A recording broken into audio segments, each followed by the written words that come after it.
Televised confrontation between Ukrainian President Volodymyr Zelenskyy and Donald Trump. Trump and his Vice President J.D. Vance berated Zelenskyy on live TV for, quote, gambling with millions of lives and potentially triggering World War III. It was a pretty shocking interaction and shows a shift in U.S. interests, which we already saw earlier in the week when the U.S. voted against a UN resolution calling to reaffirm Ukraine's territorial integrity, which Israel sided with the U.S. and also voted against. This meeting between two leaders certainly highlighted the brewing tensions between Trump and Zelenskyy, but it could impact Israel's position on the war in Ukraine as well. For more, we're joined now by Dr. Jonathan Freeman from the Government and Politics Department at Ben Gurion University of the Negev, joining us from Beersheba. Thanks for being with us on the Rundown today. Thanks for having me. Now, Dr. Freeman, this debate, it happened so publicly. Many think that the Trump administration was clearly trying to advance the United States' interests in a public means, but how does this public spat then impact Israel's position on the conflict? As we did already see Israel side with the U.S. when it came to the United Nations General Assembly resolution vote. Are we likely to see more of this unification when it comes to Ukraine going forward?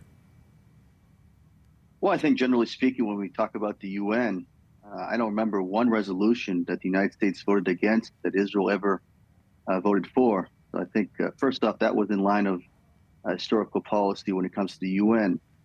When it comes to the current challenges between Ukraine and the United States, I think that in terms of Israel, I think it paid off that Israel didn't take such a strong pro-Ukrainian or pro-Russian stance during this war. It sought to showcase more neutrality, more behind-the-scenes policy making.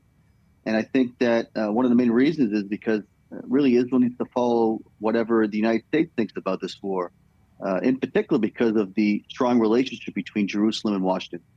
And so with that strong relationship between Jerusalem and Washington, clearly Israel needs their strongest ally, that being the United States. But if the United States is boosting this relationship and partnership with Russia, a country that has not only vocally supported, but also militarily supported Israel's enemies throughout the course of this war, what would that partnership between U.S. and Russia mean for Israel?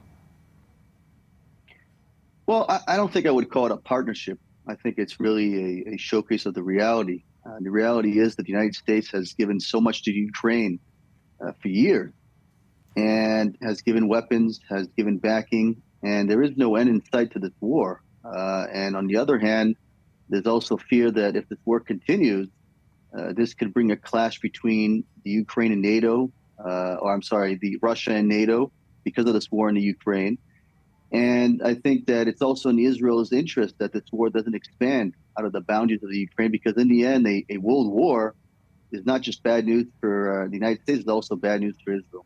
It certainly is bad news for Israel and the entire world. Now, as we talk about Trump's spat in the Oval Office, also now European countries condemning this public scene, Trump could be deteriorating some of these ties with European countries.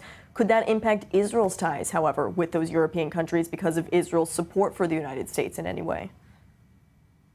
Well, again, I don't think there's really a big divide between Europe and the United States when it comes to Ukraine. I think that both sides want the war to end. Both sides want to make sure that the relationship between Europe and America is strong. I don't think that any kind of disagreement between those two powers would necessarily impact Israel's relationship with Europe, which we know that over the years there's been a difference of opinion between Europe and the United States when it comes to Israel, with America taking a more pro-Israel approach on some subjects. But I do think that Israel can really provide another means of mediation. And if you think about Israel and the relationship it has with America and with Russia, I think that Israel is one of those countries in the world that really has the ears of both sides. And I think that even as I speak now, Israel has continued to try to serve as a mediator between the sides.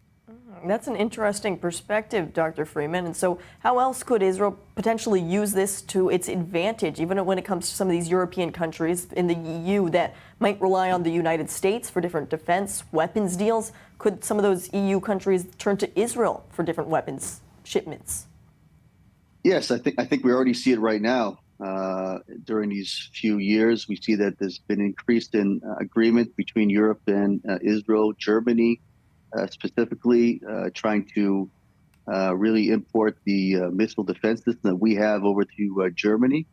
And I think that Israel can really provide a lot of maybe mediation between Europe and Russia. If you think about it, I don't know of any other Western leader right now in the world that has such personal experience with dealing with Putin other than Netanyahu. I don't know of any other Western leader right now. So I think there's a lot of ways that Israel can support Europe's quest to bridging the gap between Moscow and Europe.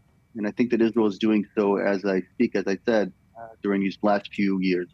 Dr. Jonathan Freeman, interesting developments when it comes to Israel's stake and everything happening in Europe right now. Thanks for joining us on The Rundown.